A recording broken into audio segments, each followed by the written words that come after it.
கிறிஸ்துவுக்குள் பிரியமானவர்களே, இந்த புதிய காலப்பொழுதில் உங்களை சந்திப்பதில் மிகவும் மகிழ்ச்சி அடைகிறேன். இந்த நாளிலும் சங்கீதம் 111 இவனமாய் சொல்லுகிறது, கர்த்தருக்கு பயப்படுகிறவர்களே கர்த்தரை நம்புங்கள், அவரே அவர்களுக்கு துணையும் அவர்களுக்கு கேடகமாயிருக்கிறார் என்று சொல்லி சங்கீதக்காரன் எழுதுகிறதை நாம் பார்க்கிறோம். முதல்ல நாம் பார்க்கிறது, கர்த்தருக்கு பயப்படக்கூடியவர்களே, யாரெல்லாம் ஆண்டவருக்கு பயப்படுகிறார்களோ அவர்கள் கர்த்தரை நம்பும்படியான ஒரு அழைப்பை கொடுக்கிறார். நீங்கள் கர்த்தரை நம்புங்கள்.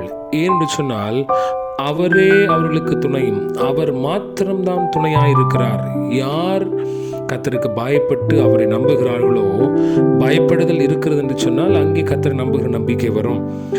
அப்படி கர்த்தரை நம்பக்கூடியவர்களுக்கு அவர் மாத்திரமே துணையாக, அவர்களுக்கு கேடகமாக இருக்கிறார் என்பதை இங்கே ஆணித்தரமான உறுதியான ஒரு வார்த்தையாக எழுதுகிறதை நாம் பார்க்கிறோம்.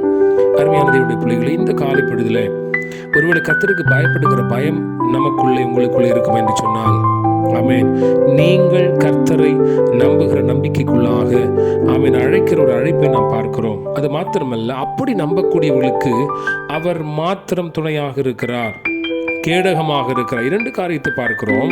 துணை என்பது நம்மோடு கூட இருக்கிறது.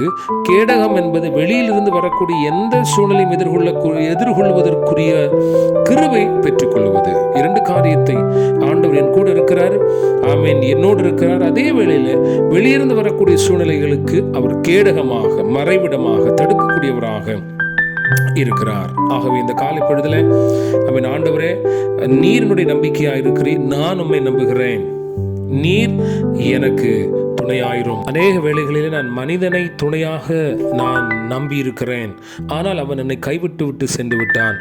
எனக்கு அவன் கேடகமாக இருப்பான் என்று சொல்லி நினைத்தேன், ஆனால் என்னை மறந்து விட்டான் என்று ஒருவேளை நாம் சொல்லலாம். ஆனால் இந்த நாளில் கர்த்தரை நீங்கள் நம்புகிறீர்கள் என்று சொன்னால் அவர் நிச்சயமாக, அவர் மாத்திரம் உங்களுக்கு துணையாக இருக்க முடியும்.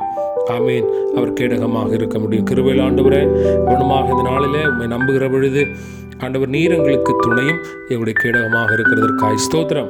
உம்மை நம்பக்கூடிய ஒவ்வொருவருக்கும் என் ஆண்டவர் அவர்களோடு இருக்கிற துணையும், அவர்கள் எதிர்கொள்ளுகிற சூழ்நிலைகள், அவர்கள் எதிரே வரக்கூடிய சூழ்நிலைகளுக்கு அவர்களை தடுத்து அவர்களை பாதுகாக்கிற கேடகமாக இருக்கிறதுக்காக நன்றி சொல்லுகிறோம். இயேசு நாமத்தில் கேட்கும் நல்ல பிதாவே, ஆமீன். God bless you.